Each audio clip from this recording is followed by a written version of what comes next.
let's say you did dream of being a center fielder for the Yankees. You weren't going to be that. And so maybe you're going to be the insurance professional for the Yankees, or you're going to look in your own hometown and say, I'm going to work with athletic organizations. And because I have this inner center fielder, right?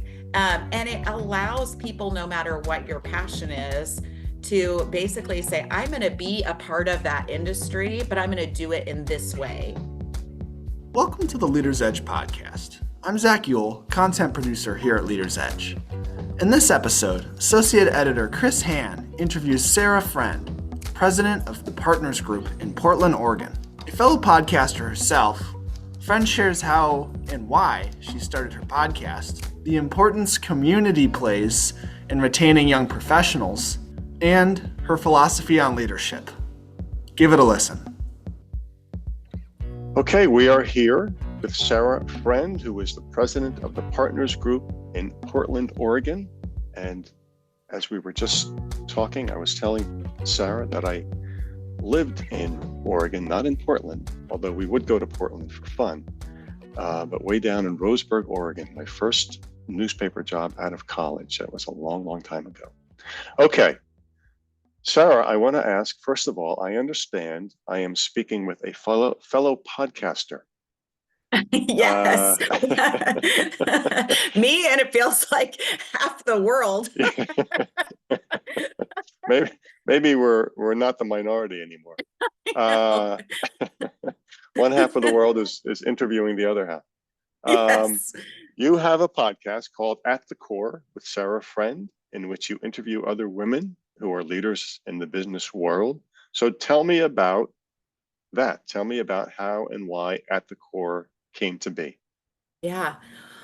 Well, part of it, it's this intersection of my dreams of my youth, and also, the idea of our marketing department. And so, way back before my insurance career started, in college, I was also a writer. So I wrote for our college newspaper and really had a passion for journalism and storytelling.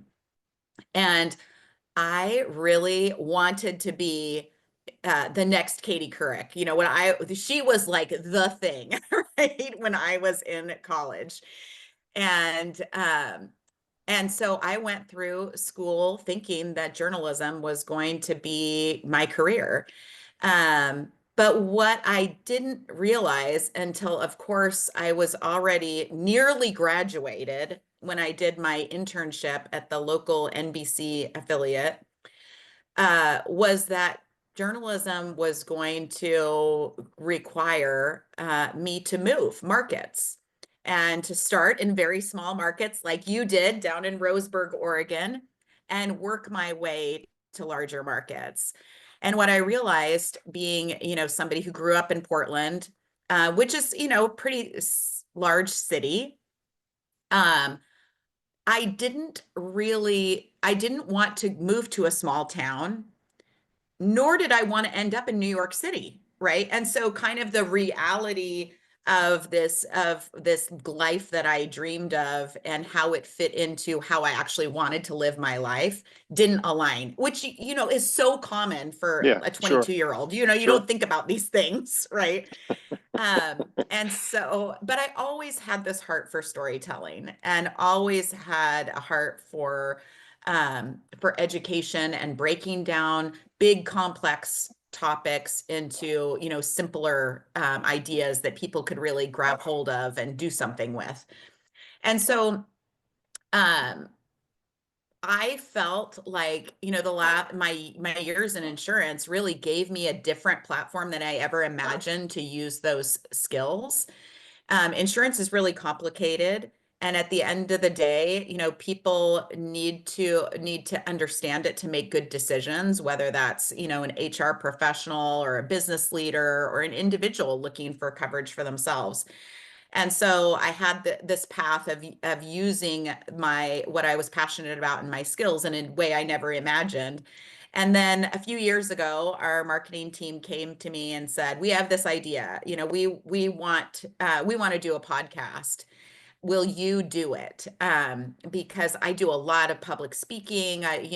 They know that I have that heart for that, using that in my life in whatever way adds value to our organization. And I said, yes, I will do a podcast on one condition, and that is I get to choose the topic. Because I don't want to tell stories about things that aren't interesting to me. Because there just won't be any authenticity of the episodes, and we won't stick with it. And so we did a lot of brainstorming, and where we landed was a topic that I'm passionate about, which is really encouraging more women in our industry to move into roles. If you think of, insurance and financial services as a big, broad industry, we're actually, in terms of total number of employees, we have more women in our industry than men. But then when you get to the highest ranks of, especially on the broker side, on the agency side, when you look at executive teams and owners of agencies, which is where wealth opportunities happen. That's where we see, the percentage of women holding those positions, board seats, executive seats, owners, really drop off into a pretty significant minority. And so, what was meaningful to me is I said, as somebody who works for an organization that has a 50-50 executive leadership team, I wanted to create a podcast of storytelling that I think if you can't see something, you can't dream it for yourself. And so a platform for more opportunities to just share leadership journeys of these incredible women who are leading big organizations, and kind of a balance of their stories. How did they balance kind of the chaos of often motherhood and, other really heavy things in their lives, and then some takeaways around leadership lessons, challenges that they've faced, and what their dreams are. And it's been a really, really fun few years. Um, we'll probably evolve it, right? And continue to dream about how can we make this most impactful. But it's been a fun part, small piece of my work, where I've also gotten a chance to meet incredible people along the way. And so each one of those podcasts have turned into friendships that I wouldn't have otherwise had. And a learning opportunity for me to go a little deeper into each of their industries and learn about how their companies run. And, insurance is not top of their priority, right? It is a necessity for what they do in their lives. And so I think as we in this insurance profession need to always remember, what is it that they are trying to build? We are helpers, right? We are supporters Yeah. of their business missions and what they're trying to build. And so and really staying focused on understanding what their core drivers, priorities are, and then figuring out how can we, in our unique role and with our unique expertise, support them. So it's been a really fun new new thing for me to do personally, and I think it's fun for a lot of our employees too. I get a lot of people get to know me a little bit more, but they also have, I think, some meaningful takeaways for our leaders in our organization. So the idea of focusing strictly on women business leaders was obviously a very conscious decision on your part. It was. And yeah, go ahead. No, go ahead. I really, not because that is a problem in our company. I'm actually very proud of our balance in our own organization, but when I look more broadly, right, at our industry, I would just really love to see, I mean, I think as an industry, it's incredible career for everyone, and would just love to see more women have see a path for, if they are interested, to move into those leadership roles. Well, I hear that a lot. Obviously, talking to insurance executives, and especially when it's a woman, that it's just what you said. That's while there are many women in the industry, the leadership ranks are they're much more scarce. Mhm. And I want to ask you this also because in the bio that you sent me, you mentioned your son. Looks like he's on the verge of pursuing a career in insurance. Um, so I guess I wanted to ask a couple things. Did you encourage him to do this? And what do you tell young people generally to Yeah. get, because that's another thing I hear, that it's difficult to get the top talent coming out of colleges to take an interest in the insurance field. It's just not something people dream of, like they dream of playing center field for the Yankees. So those two questions. Tell me about your son, and then tell me about what you tell young people about the insurance industry. Yeah. I didn't consciously encourage any of my kids to, to dream of the insurance industry. Um, but I think that each one of them, really saw the the stability that this career afforded our family, right? They're not materialistic kids. They are, but I think the fact that when Jay was young, and when I moved to the Partners Group, I mentioned this in my bio, it used to be 20 years ago, when producers moved to the broker side, you were full commission, no safety net. You really dove into the deep end, Yeah. and you had to build your own income along with your book of business. And so there were several years when, our boys especially, would they remember when they were, in young elementary, we were broke. Like, during those years of me building a book of business and taking that risk and leaving, the safety net of the carrier side and a salary to the broker side. And then over time, obviously, things got, less and less tight, as I was able to build a book of business and have success on the broker side. And I think that being kind of the oldest and very stereotypical, the logical, pragmatic one of the bunch, I think that he saw our industry and the benefits of that financial stability, and really wanting, wanting something stable for his own family someday. Hmm. And also seeing the diversity that our industry brings to people, because you can really focus on niches, and you can be, a helper and supporter in, let's say you did dream of being a center fielder for the Yankees, but you just, you weren't going to be that.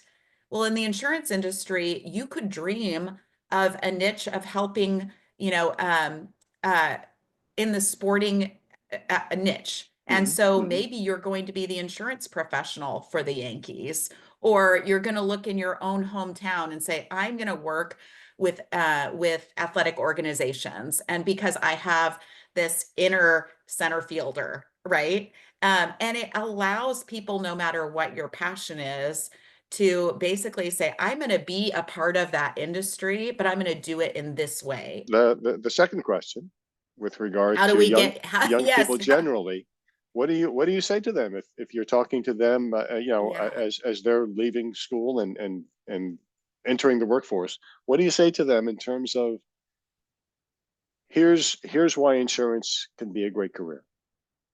Yeah.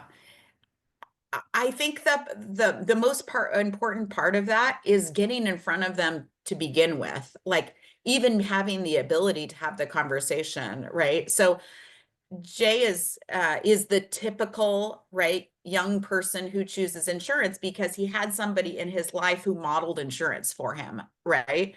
There's so many people who have never been exposed to our industry.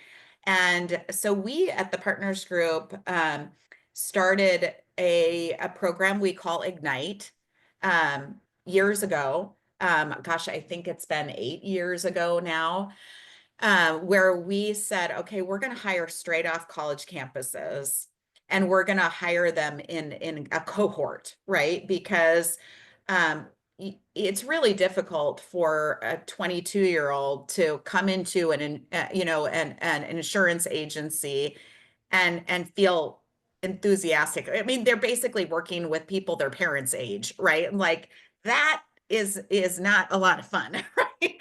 So we had to give them a group, right?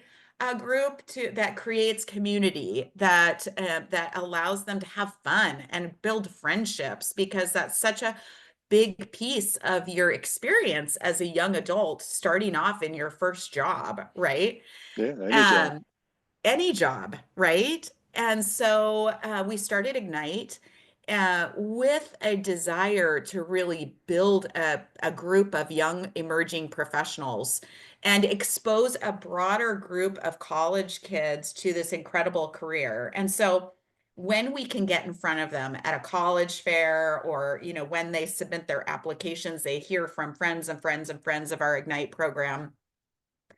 Our pitch to them around why choose insurance over, what other 4 or 5 booths that might be at the career fair, is really one, stability, right? Especially in a time where there is, uncertainty around our economy, right? And a lot of people are wondering, what is a safe path? I want a path to be able to afford a home someday, right? Like, insurance is one of those industries that has really proven to be pretty stable and resilient through the economic highs and lows. And so stability in an uncertain economy is for me a huge part. And for young people who've never maybe directly faced the, a change in the economy, directly felt the pressures of inflation, all those things. I think you have to really spell that out for them, because it may not be top of their radar in terms of how to prioritize opportunities, right? The other is, I really believe that within the insurance industry, no matter what your undergrad degree is in, right? There is a job that fits those, right? So there's marketing jobs, there's, actuarial jobs, there are sales jobs, there are, customer service jobs, there's retail jobs if you worked in personal lines where you're directly helping individual customers. And so it's like a whole world, right, of jobs that I think, if you have the right aptitude and work ethic, and values, you can find a path that aligns with, your passion, your values, your interests, and then to have a stable career. Our company has never had layoffs, never in our history. And I think that is, again, may not be top of mind. It should be, right? For emerging professionals and new graduates, but you have to spell it out for them. You have to say, listen, these are the things that, you need to think about. And the upside for hard workers in our industry is pretty high.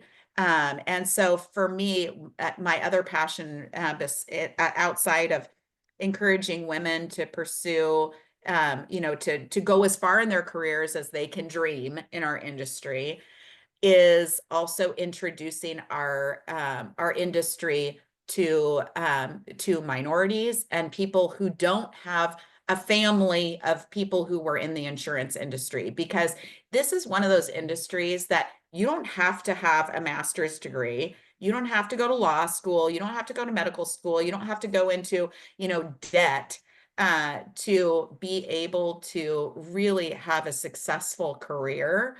And I think anybody with, with the right work ethic and the right skills can really have incredible success in our industry. And I wish that more people knew about our industry. Well, let me ask you, did you say the program that you have is called Ignite? Ignite, yes. So how was that? You said it started about eight or so years ago. Yeah. What's been the result? Have you seen a palpable outcome in terms of Oh, the yeah. business and the Yes, culture there? absolutely. When people ask me, I do town halls every quarter with our employees, along with our CEO, Brad. So Brad and I sit down, and anything goes. Employees can ask whatever they want.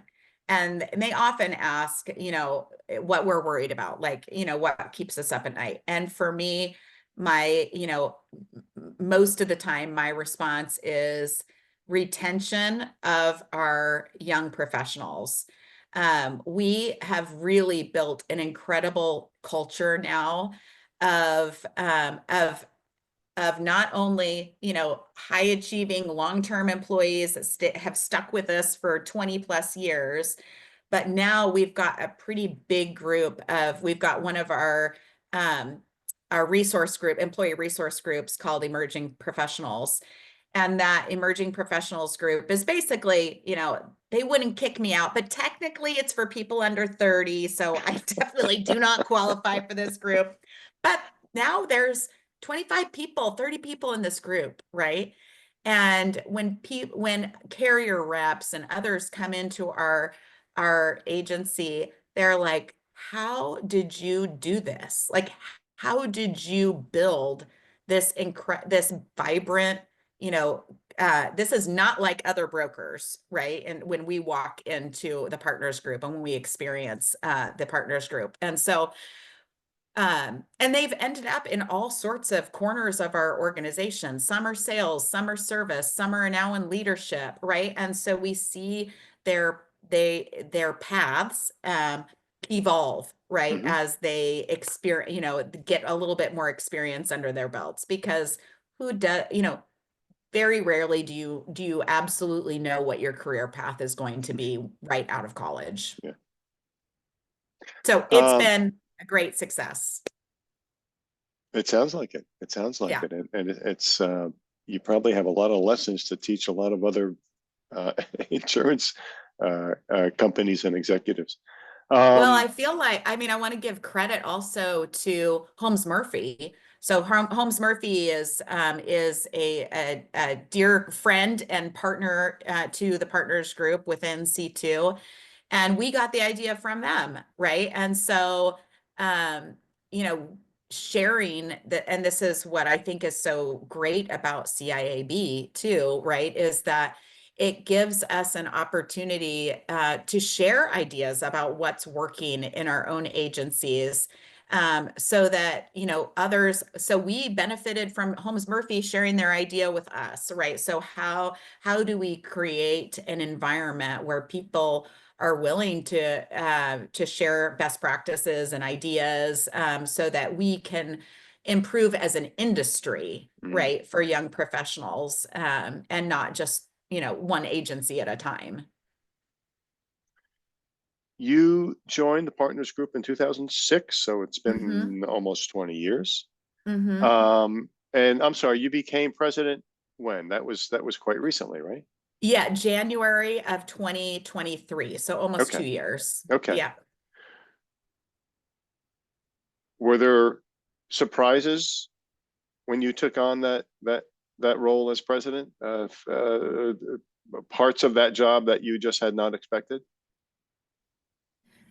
No, I think I wouldn't say surprises, because I had been working, with our CEO and founder, Rod Cruikshank, and our president, who our then president, Brad Nance, for many years. And we are a very, transparent organization. And so I didn't step into the role with any surprises in that way, in terms of, um, misunderstandings about, where the organization was going or challenges that we were facing. All of that was well known to me in terms of vision and direction and, priorities. So there was no surprises there. I think the surprise for me in this role is, um, one, it's hard to let go of being a doer, right? And, um, we build careers, especially as brokers, as problem solvers and people who are right in the thick of it with our clients. Mhm. And you can see every day the difference that you make, right? Sometimes, within an hour, you've solved a problem for a client, right? You've made something better.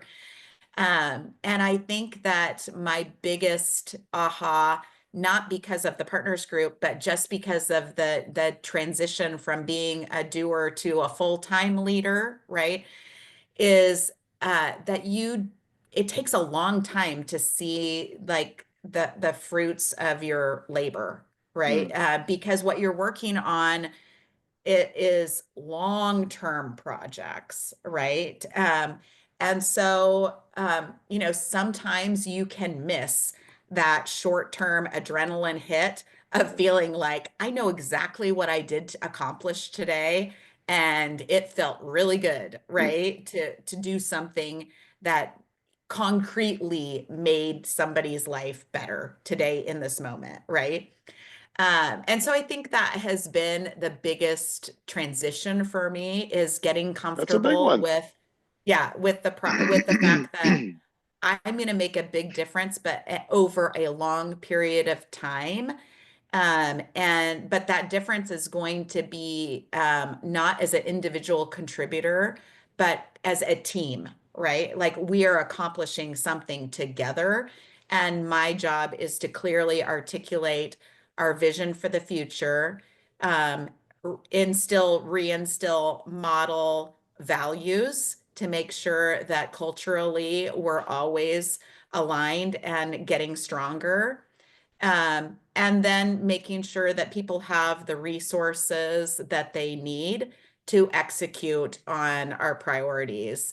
But I'm not the one executing anymore. And sometimes it can be, and I fail at this, and I have to apologize, for jumping in and to be a doer occasionally out of, habit, or gosh, this is fun to be like in the mix, right? And then I go, oh, this isn't my lane anymore, right? I'm sorry. And realizing that when I do that as a leader, I can accidentally be diminishing my team because I'm taking away that win from other people. Yeah, And that's their role. So, I'm gonna let you get back to work. okay. This has been really fun. I really, again, I appreciate your time, and thank you. That was Associate Editor Chris Han interviewing Sarah Friend. Hope you enjoyed it. For more episodes of our Personal Lines podcast series, go to leadersedge.com.